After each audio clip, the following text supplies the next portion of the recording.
Good morning, students. So far we have studied about the basic principles of adsorption, adsorbate, absorption, sorption, desorption, mechanism of adsorption. Today we will be seeing adsorption isotherm. In science, being a student of class 12th, now it should be very easy for you all to understand a particular term when it is said what it exactly means.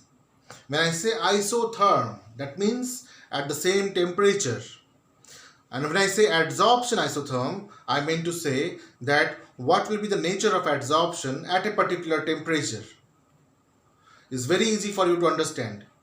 Just apply your common sense and say, if a surface is hot, will the particle will try to get adsorbed? No. But if the particle is cool enough, then other particles will try to get adsorbed on it. When I say the particles on which adsorption takes place, I mean to say the finely grounded particle. Why finely grounded particle is required? Because when you grind the particle into small particles, then its surface area increases. So, two things I have already discussed about the nature of adsorption and its factors on which it depends. Like the one, temperature, and the second one is its surface area. Third one is the nature of adsorbent and adsorbate. If they are not compatible, why should they get adsorbed? So we'll study about adsorption isotherm today. So adsorption isotherm had been studied by two scientists. One was Freundlich and another was Langmuir. In our time, when we were studying in class 12th, at the time both Freundlich and Langmuir isotherms were there. But right now, your syllabus has been made much easier, in which the Langmuir isotherm is no more there. Now you have to understand only about the Freundlich adsorption isotherm. But you are lucky enough that you are listening to me and you will be able to understand what Freundlich and Langmuir isotherm is all about. So I will be giving you a little bit of insight about Langmuir adsorption isotherm as well as Freundlich adsorption isotherm. So let us see what it is.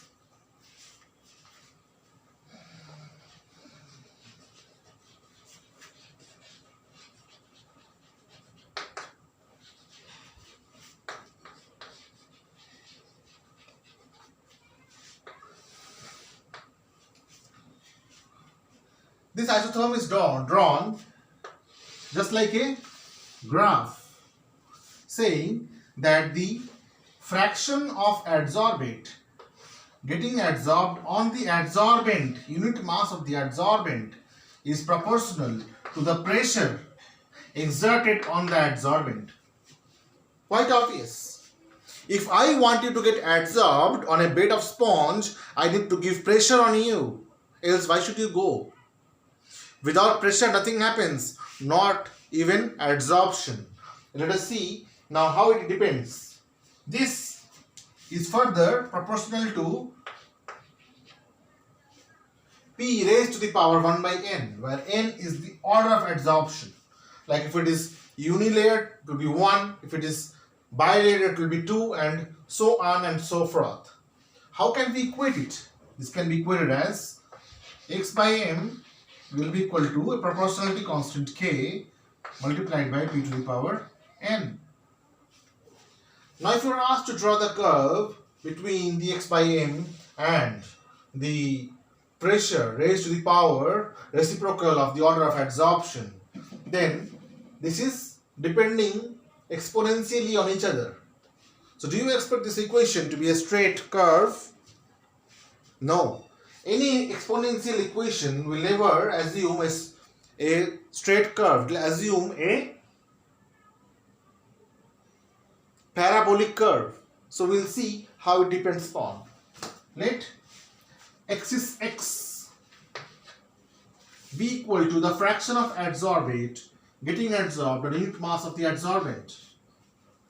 Then if y-axis represents P to the power 1 by n. Then, as the pressure will increase, the fraction of adsorbate getting adsorbed in unit fraction will be increasing, but it will not be linear. It will not be linear. Now, if I draw three curves, like one curve this way, and the curve this way, and the curve this way. Now tell me which curve talks about the adsorption at a lower temperature? Which curve talks about a pressure at lower temperature? If I name it as T1, T2 and T3, then tell me whether T1 will be greater than T2, will be greater than T3, or T1 will be less than T2, will be less than T3. In which case the adsorption will be more. Just think. See, when you increase the temperature of the surface, at the time the kinetic energy of the molecules over it increases. As a result of which what happens? The entropy of the particle, that means the randomness increases. And if the randomness increases, then what will happen? It will have escaping tendency. And if it has escaping tendency, why will it try to get adsorbed? Adsorption is a process in which the complex tries to be stable by losing energy. So at a higher temperature, the extent of adsorption will be much lesser as compared to lower temperature. So if you want a particular gas to be adsorbed in a particular solid, then the temperature should be low and the pressure should be high. Now guess, which one should be the correct option? Option 1 or option 2? This question can be asked as a very intelligent question in your upcoming entrance examination. I'll give you a moment to think about.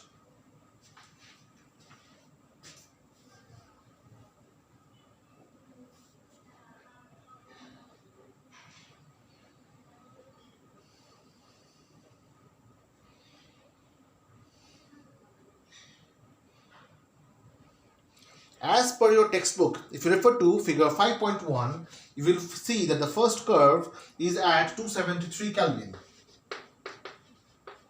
The second curve is at 244 Kelvin.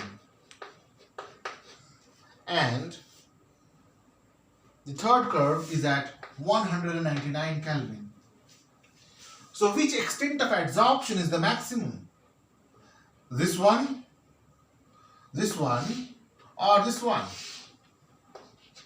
As I said, lower will be the temperature, more will be the extent of adsorption, and that is the importance of Freundlich adsorption isotherm. So Freundlich said that the extent of adsorption, that means the fraction of adsorbate on unit mass of adsorbent, is directly proportional to the pressure exerted on it, raised to the power order of adsorption's inverse, and further, for a particular temperature, its adsorption will be like this, such that the extent of adsorption for the lower temperature will be maximum. So hence, option 1 will be correct and option 2 will be wrong. In this way, from the NCERT book itself, you may be asked intelligent question in your entrance examination. And you may not require to refer any other textbook if you think deeper into the topic which is given in your NCERT book. Now, if we require to understand this curve in a better manner such that we can convert this equation into a linear form and then we can get a slope, then what can we do? In chemical kinetics chapter, we have used lots of logarithmic equations in which the exponential equations were getting converted into linear equations. So what we can do is, we can simply make it a linear equation by taking logarithm both sides of the equation. Can we do that? Let's try.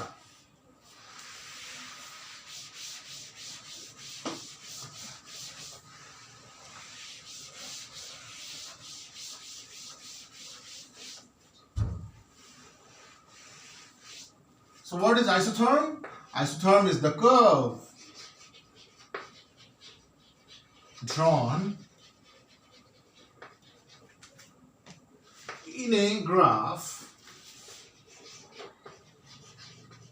of x by m versus p to the power 1 by n in x and y axis respectively.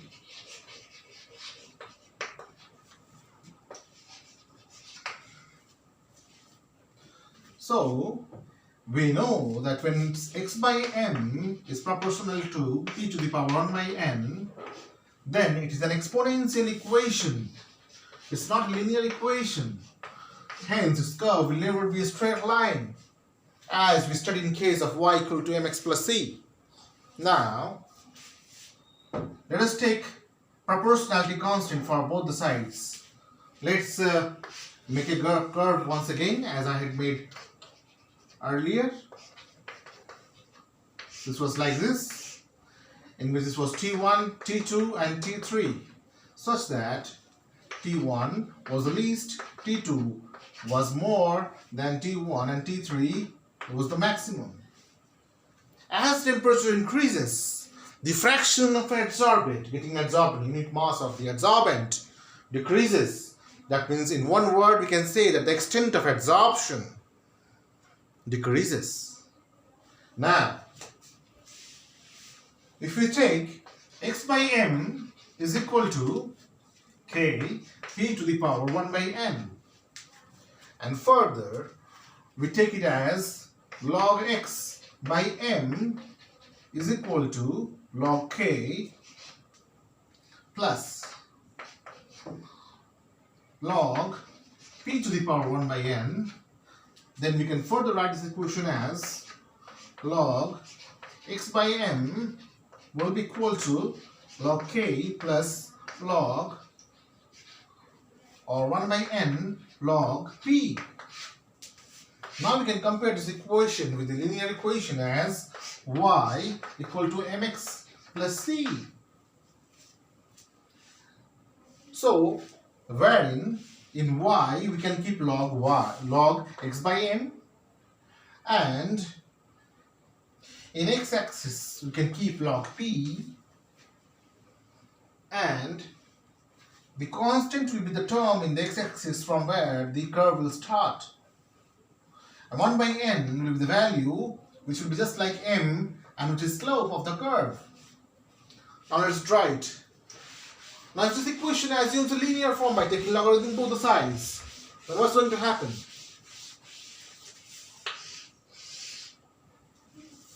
So what's going to happen is, in the x-axis, after comparing it with y equal to mx plus c, this is going to become log x by m is equal to, this part will become log k, and this part is going to become 1 by n log p.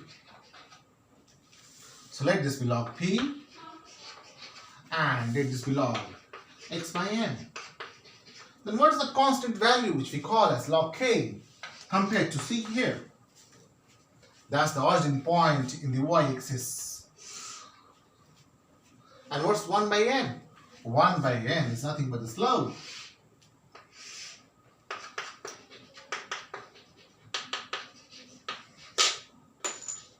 And how do we find it? We find it by finding out tan theta. Luckily, so far in surface chemistry, numerical questions had not been asked in class 12th level. So you don't have to worry about that. What you have to worry is you have to write down the short notes on Freundlich Adsorption Isotherm. Now, if I take you to say 20 years back, then Langmuir isotherm were also asked, and the comparison of Langmuir adsorption isotherm was there along with the Freundlich adsorption isotherm, in which we had to consider about the extent of adsorption due to increase in its surface area and the nature of particles. This, in Freundlich adsorption isotherm, we need not have to worry about. So, your study of adsorption isotherm in class 12 is much easier as compared to what it was some 5-10 years back. So this was all about the adsorption isotherm. Hope you have understood, and if I say anything more about adsorption isotherm as of now, I think the video is going to become very long. And let me tell you that the students nowadays have very short attention span as compared to the goldfish in the aquarium even. So assimilate what has been taught to you, refer to your textbook, and try to compare whatever has been said by me right now. Thank you.